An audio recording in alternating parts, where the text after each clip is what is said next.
Hello and welcome to the CAFMA Connect. I'm your host, Fire Chief Scott Freitag, and I will point out, following up on Chief Fetima's podcast last week, he did not weasel out of this. We had a great opportunity offered by McKinsey, who's the head of APS for this area, part of Northern. I don't know how it all works, but when she heard about the podcast and I talked to her a little bit, she was very quick to throw my friend Wade Ward under the bus and say Wade would be happy to go on the podcast. So Wade, welcome. Oh, thank you very much. Yeah, and I'm happy to be here, whether it was a bus or not. Right. Well, you know, we know how it is with bosses sometimes. That's next week. There are two participants coming in who I personally threw under the bus. It works out great. You know, I kind of like it. So, Wade, you're with APS now. Yep. Which is awesome, but that's not where you started. That's not. I've been at APS for 6 years now. Okay. I started in the fire service back in Mylar. Even before that, I was working seasonal work for Walker Fire, and then ended up at Mylar, and then came to Prescott Fire and spent a total of 15 years in the system before I retired. Okay. So Walker, then Mylar, then City of Prescott, and you retired as an engineer? It's true. In Prescott? Yep. Mm-hmm. Very cool. Well, what, you know, you have the background. So I guess first, what got you interested in the fire service?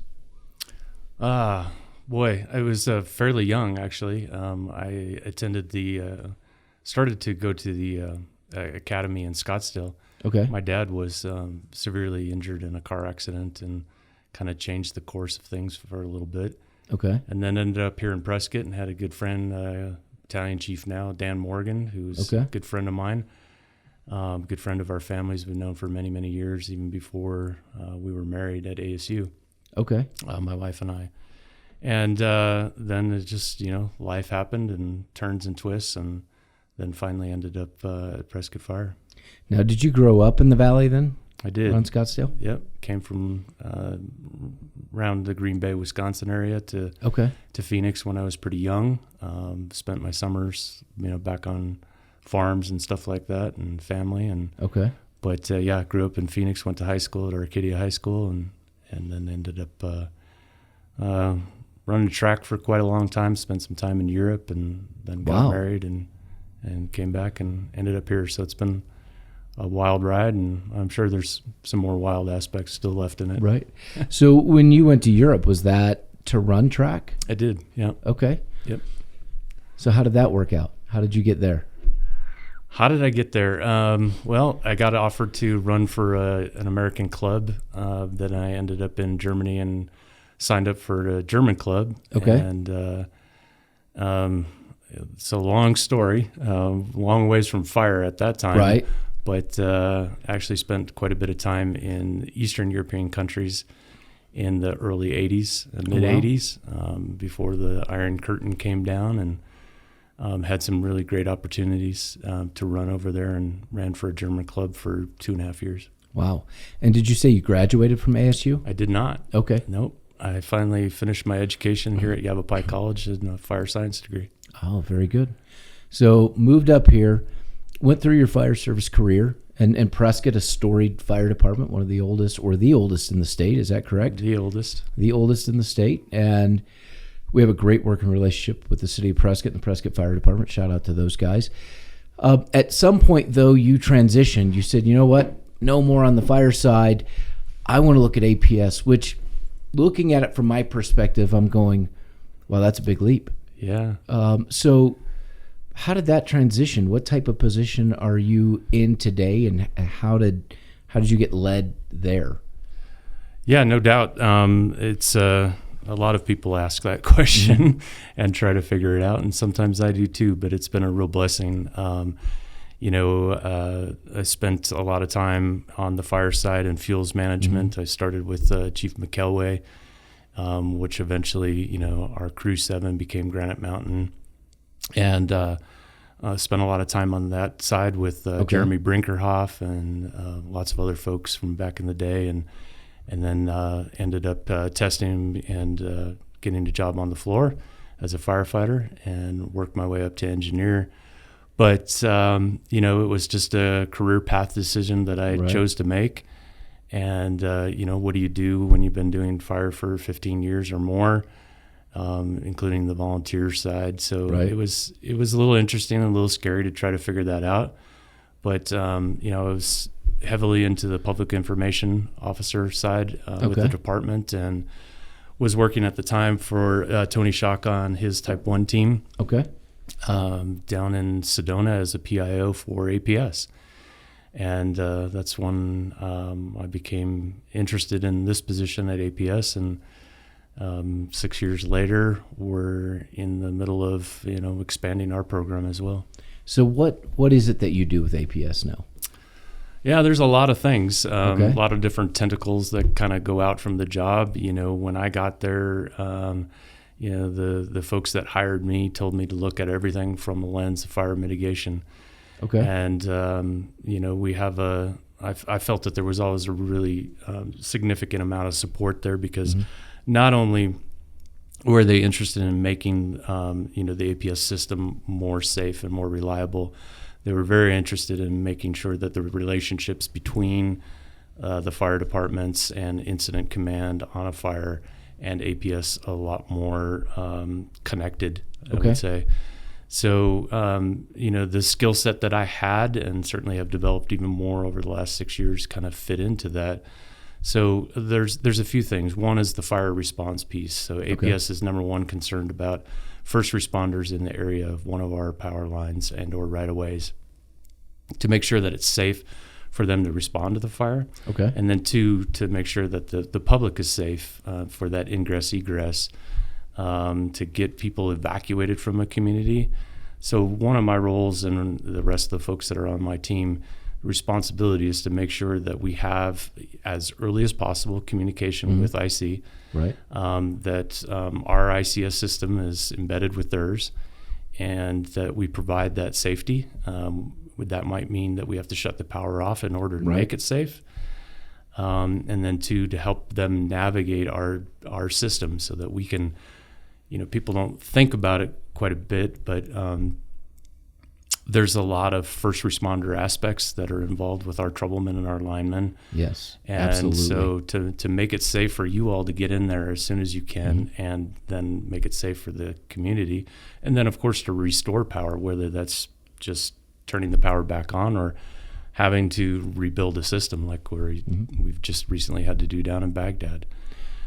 That's right. And Baghdad was one of those areas that you shut off the power for safety reasons. Correct. Because of the fire. And which we, from our perspective, we appreciate. And I'd just like to give a shout out to APS, because we do have such a great working relationship with everyone in your organization. I actually sit on a board with McKinsey, and it's great to not only to get to know her, but have that connection. So I can reach out and ask her questions. She can reach out directly to me. But I know at the level that our crews are responding, they've always been very happy and appreciative with the response from APS. I know, I was listening to some radio traffic out in Chino the other night, and the crews were trying to figure out, okay, this address doesn't exist. Where is this call? And it was for Lions Arcing. Yeah. And when they finally found the location, because the address didn't exist, they called back and said, hey, APS is on scene. In all my years in St. Louis, I can't remember a time where UE ever responded that quickly to anything. So we're connected to 12 different dispatches around the state. It's not necessarily auto-populated, but we drop those GPS locations right onto our fire incident command map. And we have a whole status report that goes with it that tells our folks exactly what's going on. There's an email system that goes in front of that as well. And we notify everybody of exactly what's going on. So troublemen know exactly where the location is. We know what assets are potentially going to be impacted. Okay. Last year, almost 1 million acres of wildland fire burned here in Arizona. 1,000 of those fires were within what we have a 10-mile trigger point. Okay. So any fire that hits that map that's within 10 miles, our team is involved in that. Okay. Out of those 1,000, we had 500 of them that were within a quarter mile of our system. That's not including all the ones that actually impacted our system. So we had a busy year. our elevated fire conditions and our preparedness level, we spent 180 days in elevated fire conditions last year. So that mirrors, right, the publicly managed lands such as the Forest Service. Well, it's, this year it's even drier, more of a drought. We're hoping for the monsoon rains, but with monsoon rains come high winds, lightning. Yeah. So there's not really from my perspective, there's not really a win. It's either drought conditions or high winds and storms, and both of which can cause problems with power lines. Yeah. There's lots of environmental reasons for impact to our system, and then there's a lot of human. People don't know, we've unfortunately we got people out there that like to target practice on our lines. So, and that's even from archery as well as rifle. So please don't do that. Yeah, it's not a good idea. So we have foreign interference like tarps and bouncy houses to Mylar balloons are obviously a seasonal favorite around graduation. Those Mylar balloons have metal in them, and they cause arcing and sparking and wildfires as well. I don't think people realize how damaging a Mylar balloon can be, because you see people over the years, they just let those things go all the time, not realizing if they get into a substation or the lines or whatever, that has the potential to cause a very serious problem. So again, don't do that either. Hold on to your Mylar balloons. Don't just let stuff go. Yeah. Let's talk about some of your mitigation work, because you have power lines that go through the forests and over the mountains and through the woods and dells and whatever. And we know that in Northern California a couple of years ago, there was a very significant fire, and the cause, according to what we've seen in the court records, was power lines that had not been maintained, and the wildland interface around them had not been maintained, and lines went down, it sparked a fire, and off to the races it went. I know that in Arizona, APS has been very proactive in their mitigation efforts and mitigation works, because they don't want to see something like that happen. Sure. That is a significant impact on everybody, including the company. So what are some of the programs or some of the things you guys are doing around your poles and your lines that are out in those areas? And then we'll move into talking about, what about residential areas and what can residents do? Yeah, for sure. So number one, I'm not here to defend anybody, but we all know that it takes a spark to start a fire, right? And a few other things. And there's no discounting that, and that's what happened in California. But it's worth mentioning, and you all know this, that there's the spark, and then there's what carries it, right? And we've got a huge issue and a huge problem with not only our drought, but our fuels management throughout the state. And that's no ding on anybody's efforts. We've all been making extreme efforts to try to do this, from the local level to homeowners all the way up to FORFRI, the Forest Restoration Project. But we live in a fire-dependent ecosystem for the majority of the state, other than the Sonoran Desert. So it needs fire to be healthy, and it's not healthy. And most of that is because 48% of the primary structures in Arizona are in the wildland-urban interface. Right. APS is the largest provider of rural electricity in the state. So you got quite the combination there. Right. We've got over 5,000 miles of transmission and 29,000 miles of distribution miles across the state. Wow. And those are big numbers. Yeah. And we also have the largest footprint on publicly managed lands, such as the Forest Service, BLM, BIA, state. So for any utility in the Southwest. So it's huge. And then you cross, probably arguably the first or second most dynamic ecosystem here in the United States. So we go from the Sonoran Desert to the high country and back down, and all four corners. So we generate in Farmington, New Mexico, and go all the way, to Palo Verde, and then on into Southern California as well. Wow. From Hoover Dam to Douglas. So some of that is on partnership lines with SRP and WAPA, but it's a huge footprint and difficult to manage. But we have some really good partners, starting with the U.S. Forest Service and the USDA, They recognize our fire mitigation plan. So does the Bureau of Land Management and state and others that have, said, hey, look, you've got a plan, and I don't know if anything's totally sufficient, right? There's only so much you can do with that many miles. Absolutely. But we have our larger transmission lines are all on schedule in terms of vegetation clearance. We attempt to try to clear those right away so that they're not completely devoid of vegetation. We don't want to, nuke them. Right. But we try to encourage, compatible species that were low growing, as well as provide habitat for the natural resources that are there. So those are all on cycle, and they have been for quite a few years. In comparison, they're a little bit of an envy to the utilities in California. They've got some other geopolitical issues that have posed lots of problems for them as well. Right. That we're in a much better situation here in Arizona. So our right-of-ways since 2000 have played a role in either anchoring, flanking, or suppressing a large wildland fire. So 100 acres or greater. There's over 58 of those fires that are documented now. Since I've been here, we've gone back and documented them. And, they've played a significant role in suppressing some of those fires and providing a place for them to kind of anchor off of and try to suppress some of these fires. Oh, good. If I could recommend this is from Missouri. Low-growing vegetation. It's called grass. Yeah. But grass takes water. Grass takes water, and we don't have any. And unfortunately, we're being overtaken by invasive grasses and species. So that's another problem. Oh, yeah. All kinds of problems. So, quite win. So you've got the wildland interface, and I know in talking to one of the directors of APS, you have a couple of people at least that are monitoring wildfires around anywhere close to your transmission lines 24/7. Yeah. Because I think we all know at this point, it used to be a wildfire season.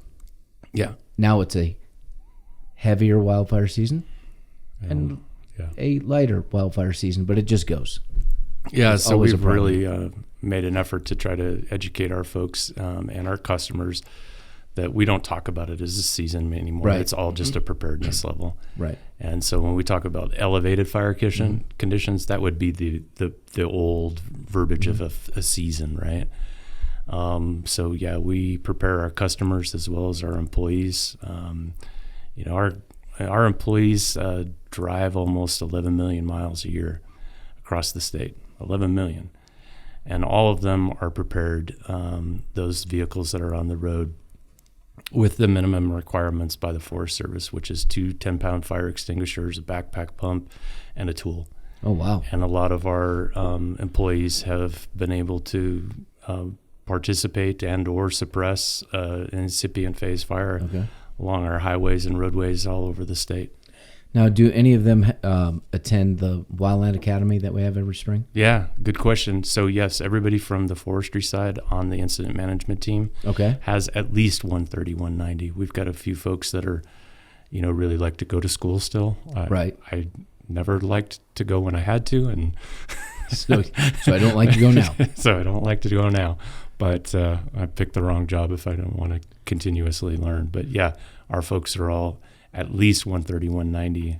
Quite a few of them have a lot more experience and training. So for those that aren't aware, the 130 and 190 courses are? The basic wildland firefighting. Basic wildland.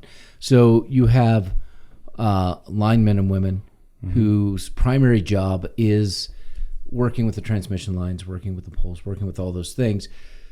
But APS is proactive.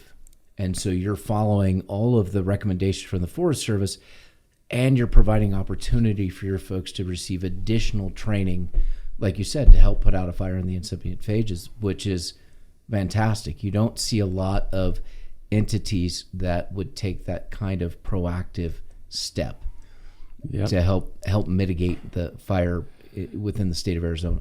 Yeah, there's a lot of things proactively that we've done, and one of them that you touched on earlier is what we call Dsap, Defensible Space Around Poles.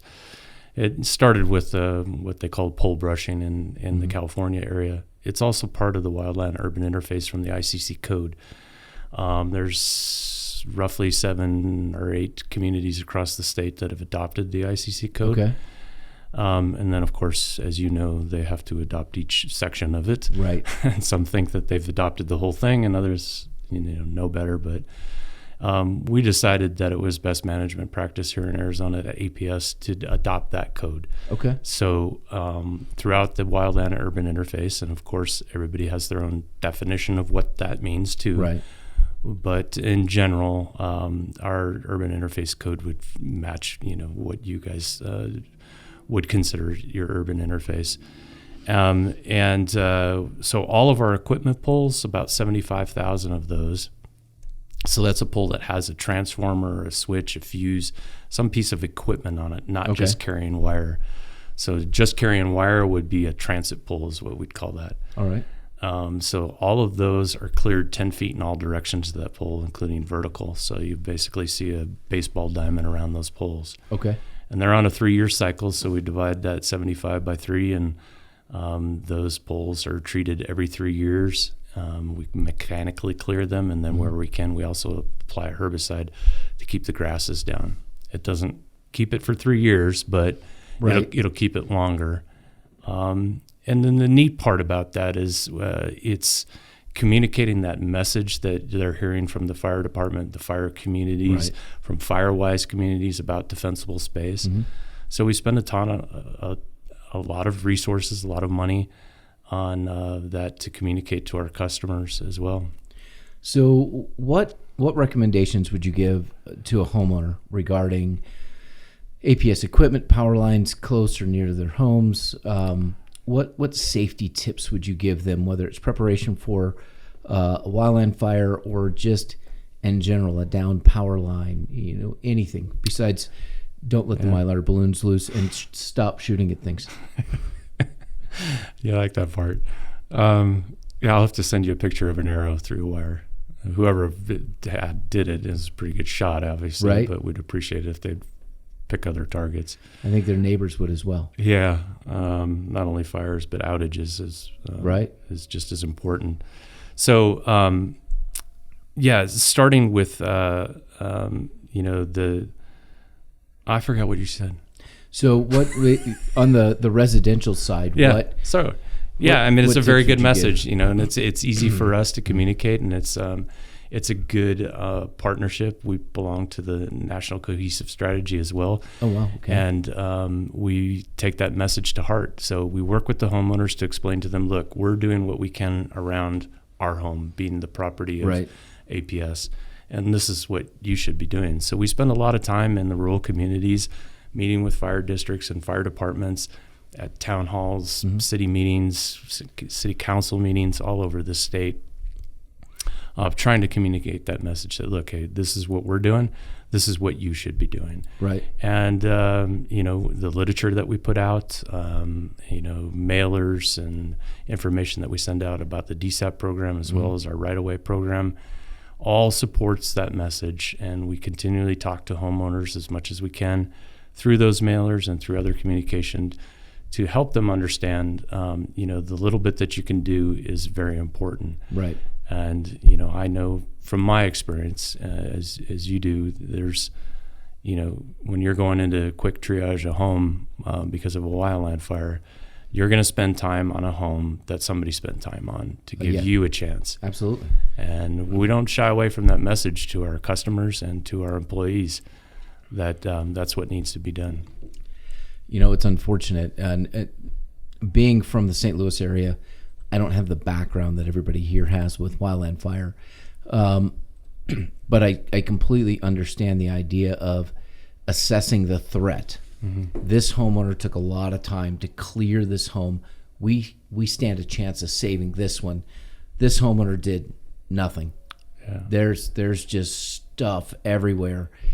There's no way we could safely try to defend an indefensible property. Yeah, and it's not personal. It's not the homeowner. No. It's just that, hey, we have a very limited amount of time, and this is what it's going to take to do it. And, we reciprocates, too. When the fire crews are out there and they see our poles cleared they're going to, try to defend that pole a whole lot more because we've spent some time on it. And, if we can keep that wire up in the air and keep it safe for the customers and for the first responders, that's our goal. Well, and I think it's important for people to know that it's not just in a wildland incident that you respond with us. We could have a structure fire that you all respond to. I remember a swiftwater rescue incident down in Mayer that we all responded to, and APS responded to that. And I ultimately called you because I had your number. I'm like, oh, I don't know what to do to get this done and get this piece moving. Maybe Wade can help us. Yeah. Which is fantastic, because to have those relationships, to have that contact to say, okay, I can call this person and this person can at least start getting me to who I need to speak to. When you have a whole bunch of mobile homes that are being washed down, there's a lot of power lines that are taken with them. Yeah. No, it's all weather, all fair weather, all storm, all hazard, all everything. And again, it's about those relationships, and we develop those with the community to make sure that, when the time does come, that we have somebody to call, and that you're not meeting out in the dark of the night somewhere and nobody knows who you are. And so we do we make the effort to make sure everybody knows who works for us, and why we're there and what we can do to help. Sure. We've been on fires before where, they've said, hey, we need to evacuate this area, and we have no idea how many people are back there. I can call our energy control center and find out exactly how many meters we have. And I've said, hey, you have at least 700 people back there. So that's helped a lot of times as well. Wow, what an amazing resource. I would have never even thought about that component of it, to say, hey, here's what we have back here. Yeah. Here's who we have on this schedule. Average 2 people per household. Here's what we think you may have as an estimate, which is very helpful. And when you're trying to evacuate at the same time, if there's power lines that typically run over the roadway, we have to watch that as well. Hey, has any of this come down? So having APS there as a partner, to me, is vitally important to the fire service and our community, for that matter. Yeah, there's one other thing that you said I'd want to go back to in terms of treating the lines and what the customer should do. And this goes for everybody. I always treat everything like it's live, even if we tell you it's de-energized. Right. Because nothing is dead until it's grounded. And until we can ground it and get the lineman and troubleman in there to ground that, it's not fully dead. So anything that you see, treat it. And, oftentimes we get calls for, we have attachments below our service. So all of the telephone communications, fiber optics, all of that, oftentimes people will make a mistake and say, we're wired down, when it's really, there's still 500 volts that go through some of that fiber optic and not necessarily fiber, but the telephone and communication stuff. Right. It's enough to hurt you. So always treat it like it's live. It's it's just like calling the fire department. Call, let them come and decide whether it's an emergency or not, right? So treat everything like it's live and make sure that you're safe. I think that's a good message to get out, because that's what we tell people. Look, if you're not sure, call us. Yeah, exactly. And we'll help try to sort it out. So any last bits of information or tips that you'd like to provide before we close it out? Yeah, I think there's one more thing in terms of the mitigation side. Okay. On all of the feeders that we have that are in our high-risk areas in terms of fuels and fire risk, which would be any of those communities that are in wildland-urban interface. Every year when we get into elevated fire conditions for our preparedness level 3 and greater, we have about 188 of those feeders that go into non-reclosing. Okay. Simply put, if you're sitting at your home and you see the lights flicker or there's a little blink or something like that, usually what that is the system trying to self-heal itself. There's lots of equipment in between the substation and your home, and it's trying to minimize the impact of an outage to you, and it's trying to fix that problem, whether it's a few people pushing buttons or doing it remotely and self-healing itself. That can happen. We recognize that the risk is too high to allow the system to do that during that period of time, so we disable that reclosing. And so people will often encounter a longer outage but we feel that the risk outweighs the benefit, that a slightly longer outage is better than having some wire on the ground, re-energizing it and causing a fire. Right. So we deactivate that and we go into non-reclosure system mode. Mm-hmm. And that allows us to do a foot patrol, whether it's foot, helicopter, UTV, truck, whatever it is, and then get that power back on. So some of our customers, even in your listening area, which is vast, right? I mean, you have like 300 million people that listen to this podcast to date. Yeah, 3. Yeah, not million. So we want to make sure that they understand that that the outages can be a little bit longer, but there's a reason for it, and we're trying to be safe. Well, hopefully we can get more viewership on this one, because as we promote it on social media, we are really going to push the APS component of it, because we think the message that you brought today is important for people to hear. I'd say our listeners, but we don't really have any. So it's important for people who should listen to us, because we're fun, to hear what APS does, to hear the relationship that you all have with the fire service, and not just the fire service, but with a lot of folks in the state. Prescott National Forest would be another one, Department of Forestry and Fire Management. The relationships are important, especially in times of crisis. Yeah. To know who to call, where to go, how to get resources, who to get into contact with. Everything goes so much more smoothly when you have that. I think I've been impressed with APS out here just from a personal perspective, because in Missouri we'd lose power from time to time. No idea why, but it'd be out for a while. Here we've lost power a couple of times, but it's like, oh wow, power's already back on. Now typically I'll find out, for example, recently, hey, we have a car into a pole at this address, and then my wife sends a text on the other phone, says we don't have power, and I'm like, yeah. Well, there we go. I know what's going on. Yeah. Well, the other side of that, not to take a shot at UE, because I'm sure they're partners, but in Missouri, obviously, you have a lot of tornadoes and ice storms and all of these other things that play into it and wreak havoc. I'm amazed out here from that perspective. I had some friends in town from St. Charles this weekend, and I said, my house here is worth 3 times what my house was in St. Peter's, where I came from, St. Peter's, O'Fallon area. I'm an ISO 10 for insurance, because there's not a fire hydrant within 6 miles of my house. In St. Peter's, I had one in the front yard, but my homeowner's insurance is a fraction of what I paid in St. Louis.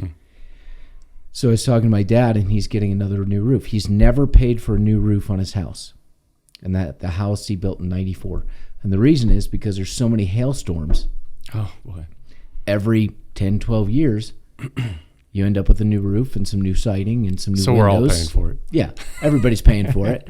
But it takes down the power lines. And somebody on social media posted the other day, Monday was the 8-year anniversary of a significant tornado that ripped through what at the time was my jurisdiction, then went into another jurisdiction, blew out part of a fire station, and then jumped up, went up I-70 and landed in North St. Louis County in a couple spots before it was done.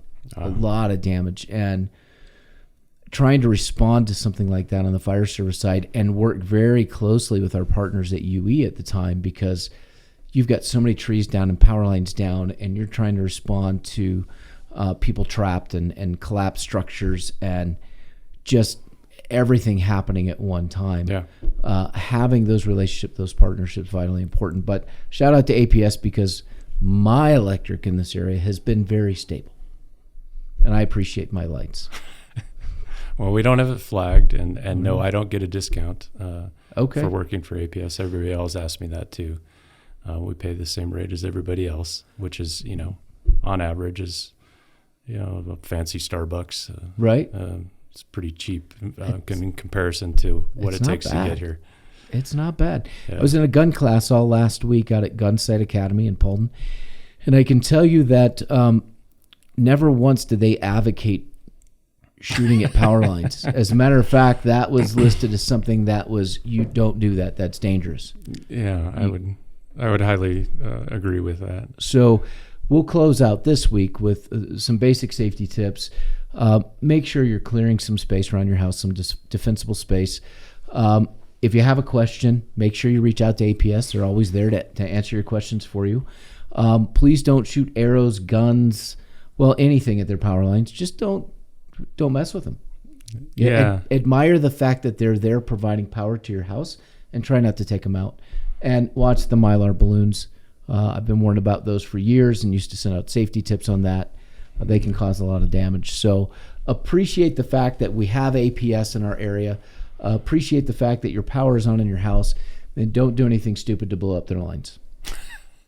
Sound about right? I mean, I know you can't. Yeah, let's leave the blow up. And that was you, not me. Yeah, that was me. That was the fire department said that. So until next week, take care, be safe, and thank you for watching.